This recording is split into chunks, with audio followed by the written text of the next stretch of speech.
ఎప్పుడైనా నోటికి కమ్మగా ఉండి ఏదైనా స్పెషల్ తినాలనిపిస్తే ఈ ఎగ్ మంచూరియన్ ఒకసారి ట్రై చేయండి. చాలా సింపుల్ అండ్ క్విక్‌గా అయిపోతుంది. టేస్ట్ కూడా చాలా బావుంటుంది. ముందుగా ఒక మిక్సింగ్ బౌల్‌లో 2 గుడ్లను పగలగొట్టుకొని కొద్దిగా ఉప్పు, మిరియాల పొడి వేసుకొని బాగా కలుపుకోండి.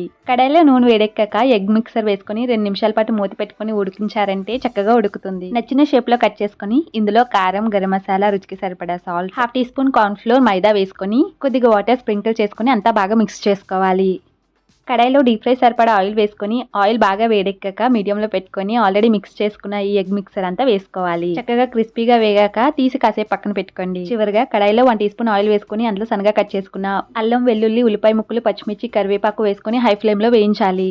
Soya sauce, tomato sauce, red chilli sauce, మిరియాల పొడి, రుచికి సరిపడా ఉప్పు వేసుకొని అంతా మిక్స్ చేసుకోవాలి. వాటర్ లో కార్న్ ఫ్లోర్ కలుపుకొని మరొకసారి అంతా వేసుకొని మిక్స్ చేసుకోండి. ఫ్రై చేసుకున్న ఎగ్స్ వేసుకొని చివరిగా కొత్తిమీర చల్లుకుంటే ఇంకంతేనండి, ఎంతో టేస్టీగా ఉండే ఎగ్ మంచూరియన్ రెడీ అయిపోయింది. మీకు నచ్చితే ఒక లైక్ అండ్ సబ్స్క్రైబ్ చేయండి.